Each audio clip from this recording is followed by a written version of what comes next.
家來到種花，條南灣起來，看得到八卦山慢慢看到鬧鬧嘅油桐花。今年燒雞條歡迎人吃到最豐盛嘅桐花鋪頭，開水古土分觀眾朋友。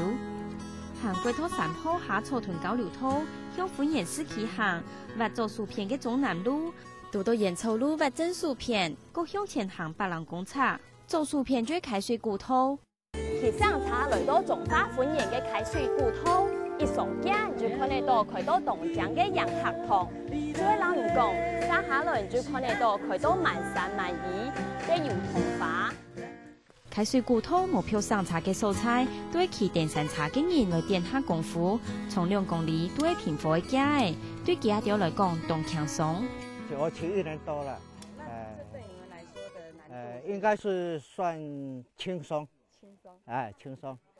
只要有騎過這種登山車的都沒有問題啊。沒有問題。那對一般的民眾，一般民眾，平常有在運動的話，絕對沒有問題。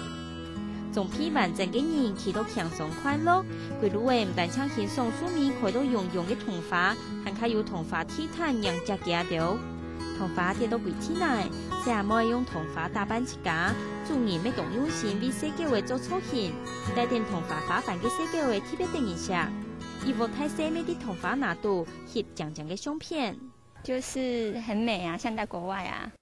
桐花本身它就很美啊，因為它白色的，然後中間有一點紅色的那種花心，它給人家感覺它就是很漂亮。我本來就很喜歡桐花，我第一次走在這種桐花林的步道，所以會蠻有震撼的感覺的啦。哇！啊，整理出來當地講嘅一片按醬嘅油桐啊，眼睛來看到一道嘅人客哦來嘅呢，大家都一歡喜啊，講嘅片嘅油桐哦按醬講。欣賞開水古土嘅桐花過後，遊客做得去草屯交流道附近嘅嘉興村，一大批係歡迎鄉嘅客家莊，對民國初年就開始種鹽葉，都見還看得到顏料。對民國20年代內轉嘅戲嘅，到60、70年代父母內轉嘅戲嘅顏料，甚至地圖配顏料嘅房間都保存得當完整。遊客做得看啊，20到50年代小潮嘅配顏色，然後60到90年代柴油嘅配顏色，萬乃撇到鹽草面嘅顏料，本人客做得看得到鹽葉嘅歷史。擺啲燈就較好看，啊，人都看那個，哎呀，也舊時人見也看啊，以後看樣啊，人講以為人講，我都唔是看到安尼東西嘅，條擺人見也有安尼嘅東西安尼。